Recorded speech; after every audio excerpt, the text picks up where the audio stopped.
A significant part of their pain is muscular in origin.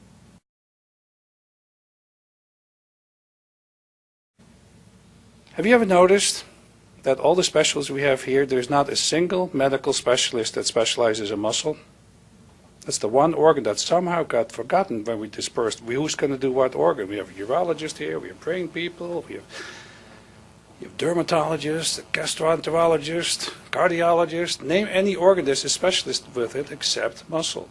And when we talk about patients, everyone seems to emphasize joints, and we talk about joint protection programs. Yet if you look at the last Ehlers-Danlos Foundation conference here in Baltimore a couple of months ago, orthopedic surgeons showed lots of x-rays that the joints were actually quite normal.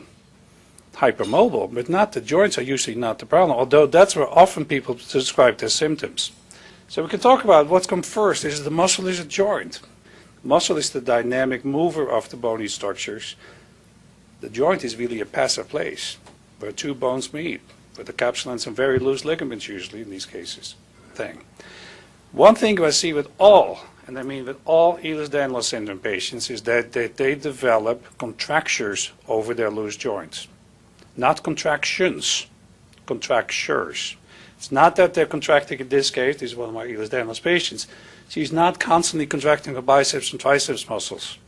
But if you palpate these muscles, she will have very contracted fibers, taut bands of tissue that are constantly trying to create stability. So let's talk a little bit more about muscle dysfunction. Like, what do we mean with that? I mentioned to you that there's not a contraction but a contracture.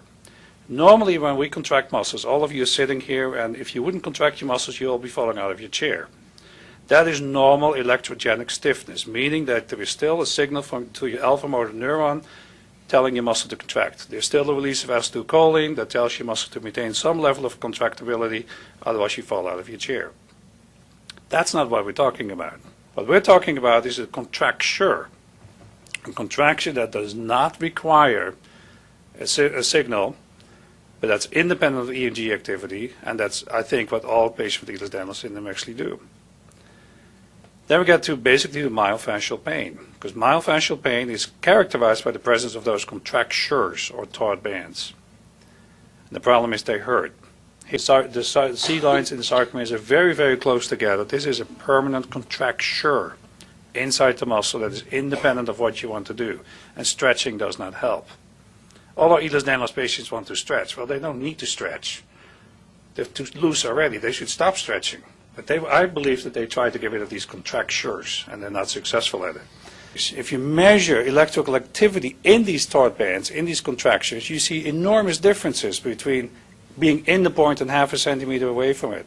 And that's been shown in horses. So placebo is pretty well controlled in rabbits, beautiful women, not so beautiful Danish men. There's tons of studies on this, but it is not that common in the knowledge base of most physicians and physical therapists and other clinicians.